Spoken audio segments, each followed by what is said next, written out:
कोई बात नहीं, ये वैसे भी तो सारा दिन इधर उधर घूमती ही रहती है। इस तरह पार्वती उनके काम को कुछ समझती ही नहीं। ऊपर से उनके सबके लिए खाना बनवाती। सबके खाने के बाद प्राइवेट नौकरी वाली बहू के लिए खाना बचता ही नहीं है।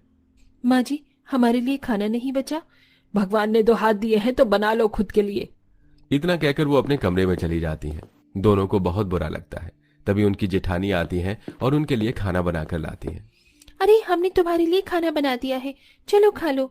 पूरे घर में आप तीनों ही तो हैं जो हमें समझती हो, वरना माँ जी तो हमें कुछ समझती ही नहीं। ये सब बबली सुन लेती है। अच्छा, तो ये बात है। अब तो इन्हें अलग करना ही होगा। कुछ ज्यादा ही प्यार प्रेम दिख रहा है इनके बीच में। उस दिन के बाद से बबली प्राइवेट नौकरी करने वाली बहू को सरकारी नौकरी वाली बहू के खिलाफ भड़काने लगती है और सरकारी नौकरी करने वाली बहू को प्राइवेट नौकरी वालियों के लिए भड़काने लगती है। तुम तीनों अपनी प्राइवेट नौकरी करने वाली देवरानियों को कितना समझती हो, लेकिन वो तो तुम्हारे लिए मुंह पर बुराई कर रही थी, कितना कुछ उल्टा सीधा बोल रही थी तुम्हारे बारे में। क्या बुआ जी, आप सच कह रही हो?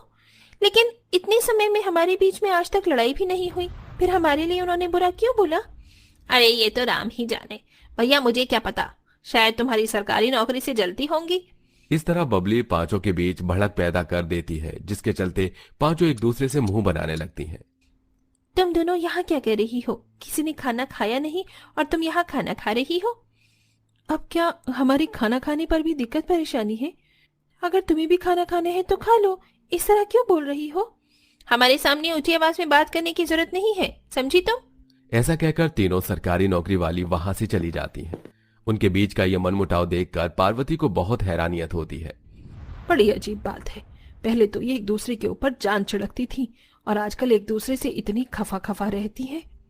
जैसे जैसे कुछ दिन बीतते हैं, पार्वती अपनी प्राइवेट नौकरी करने वाली बहुओं की मेहनत देखकर उनकी तरफ ममता करने लगती है।